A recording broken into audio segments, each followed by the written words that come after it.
Hello, good morning Sambhajinagar. तर आज आपण बनवणार आहे यशच्या पप्पाच्या आवडीची झिंग्याची चटणी. त्यासाठी मी घेतलेले लसूण, कोथिंबीर आणि हिरव्या मिरच्या. लसूण मस्त गावरान घेतला, हाताने चोळून घेतला, एकदम छान पाकळ्या तयार झाल्या. इकडे एक काळ्या कलरची कढई मी केलेली आहे, तिला काळंच केलेलं आहे, त्यावरती छान भाजल्या पण जातं.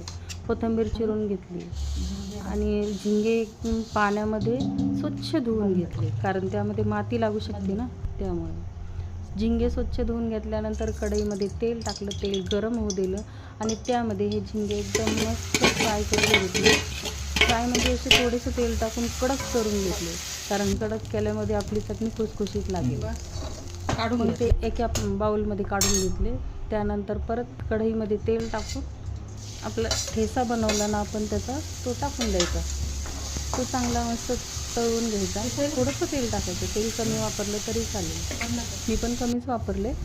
मग वरतून कोथिंबीर टाकायची, कारण आपण झिंगे टाकल्यानंतर ते नरम होणार नाही, त्यानंतर झिंगे टाकायचे आणि त्याला छान मस्त परतून घ्यायचे. खाली वरती करून कडक करून घ्यायचं. वरतून मीठ टाकायचं चवीनुसार, तुम्हाला जेवढं आवडेल तेवढं. त्यानंतर मस्तपैकी दम्म आचेवरती त्याला कडक करून घ्यायचं. झाली आपली झिंग्याची चटणी तयार. ठेचा टाकून मस्त झणझणीत तयार झाली. परत मी त्यासाठी एक बाजरीची भाकर बनवली, कारण झिंगे खायची माझ्या बाजरीच्या भाकरीसोबतच येते, हे की नाही. छान अशी पतली आणि थोडीशी मोठी बनवली. झिंग्याची चटणी खाण्याची मजा खरंच खूपच छान.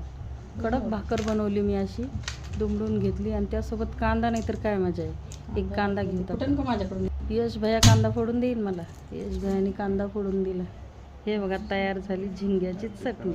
चला पुन्हा भेटू, बाय. असं कोण झालं, करत राहा, खात राहा आणि मजेत राहा.